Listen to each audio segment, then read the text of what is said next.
And what a shame it is when parents squash that call.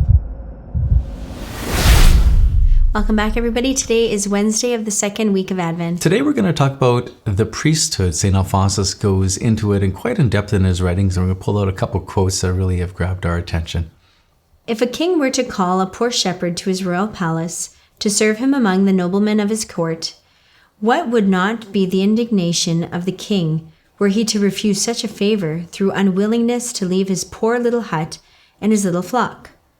God knows well the value of his graces, and therefore he chastises with severity those who despise them. He is the Lord. When he calls, he wishes to be obeyed, and obeyed promptly. Perhaps a little bit of a harsher word from St. Alphonsus. What do you think about that? Well, I think it's true. Like, if the Lord is calling and he's making it clear to you, we need to be obedient and respond to him. Mm-hmm. Many aren't responding to the call to the priesthood. If you just look at the vocations within our church, especially here in Canada where we are at, it's not that God has stopped calling people to the priesthood.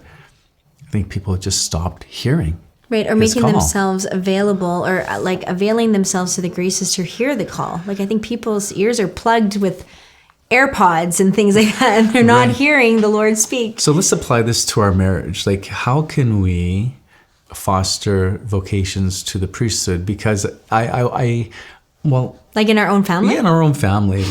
Because how would you respond if one of our sons comes and says, I'm thinking about being a priest? I'm hoping that happens. And I think that's the first thing parents need to understand. If you want to foster vocations, you have to want God's will for your children. Mm-hmm. I would be delighted if our sons, both of them, came and said, I want to be a priest. What a gift. Mm-hmm.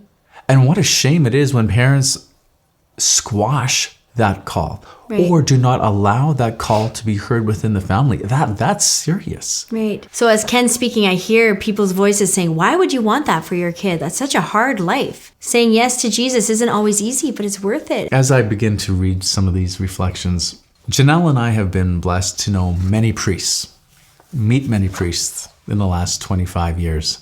And when we look at our last pastor, I know he watches, so I'll drop his name because he says it's okay. It's Father Jeff Young.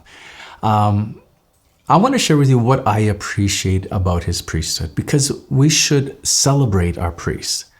And what I appreciate about Father Jeff is, well, first of all, his liturgy. It was just so beautiful. It was done with excellence. He started an altar boy program, and the altar boys do their duties with excellence. It's not sloppy at all. I appreciate that he would say Mass ad orientem.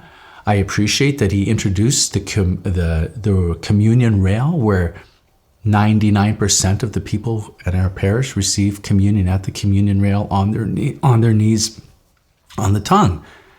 I mean, that for us as a young family, that speaks the truth, the sacredness of the Eucharist to our young children. And God, I think, deserves this honor and respect.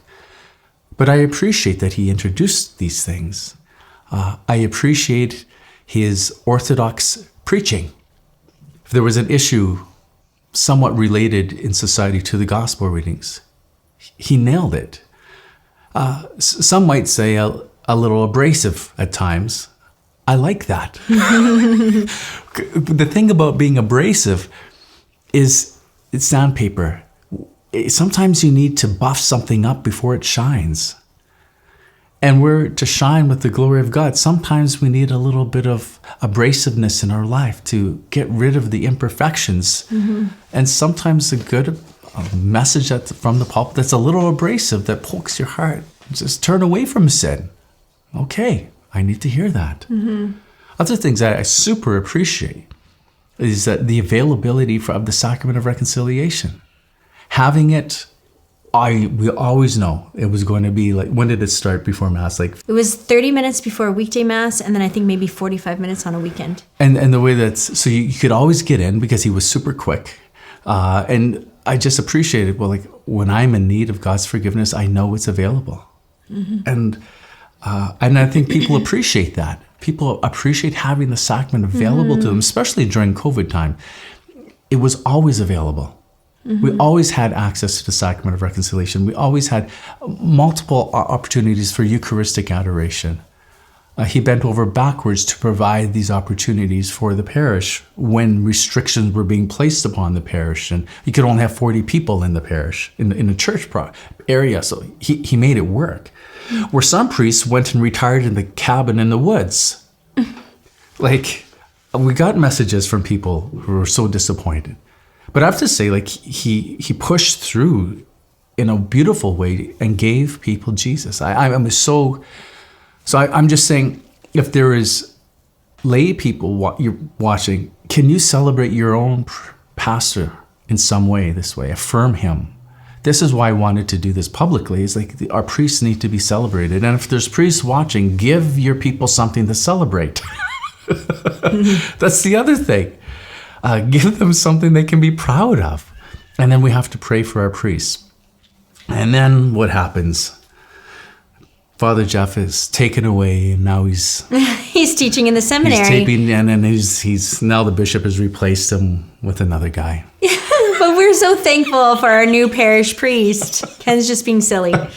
Because that parish priest is my brother. Mm-hmm. His name is Father Dan. And I haven't had I've asked Father Dan many times to come and to meet you and to share thoughts. Oh, he says no. Well, he doesn't say no never directly. Said no. He's never said no. But I get the feeling it's going to be hard to get him on. But if you guys comment a whole bunch of times saying, please get Father Dan, maybe he'll show up. Anyways, Father Jeff, we appreciate your service to the parish, and Father Dan. It's having, this is a unique thing, having your brother as your pastor. Mm-hmm. First of all, he's still my brother. So we still talk in a private setting like brothers. But in a public setting, it's different. He's my pastor, and I'm so grateful for this opportunity because our children are young. Mm-hmm. Our oldest is 13. So presumably, he'll be with us maybe 6 years, maybe 7. That's kind of maybe the norm. 4. It depends on what the bishop wants. We usually average 6 in our diocese. That's a formative time for our children.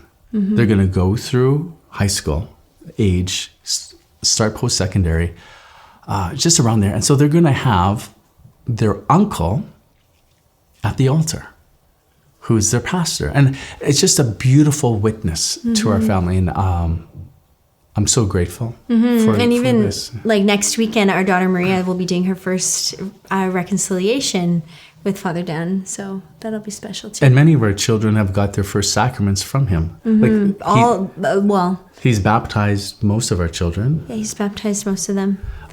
Even there were confirmation during COVID time. The bishop gave the authority to the priests to do so. That's special. Communions. And first communions. Mm-hmm. It's special. It is really special. We are blessed. Yeah. Mm-hmm. So, did you want to say anything? I talked a lot. Did you want to say anything? Oh, did I even share a quote? Yeah, I don't think I even shared a quote. That's fine. We just shared your one quote. That's fine. That's good. So, in closing, what should we do? Let's celebrate our priests. Let's pray for our priests. Mm-hmm. And let's thank them. Comment below. Share with us what stood out to you and why. We'll see you soon. The angel Gabriel from heaven came. His wings as drifted snow, his eyes as flame. All hail, said he, thou lowly maiden Mary, most highly favored lady, Gloria.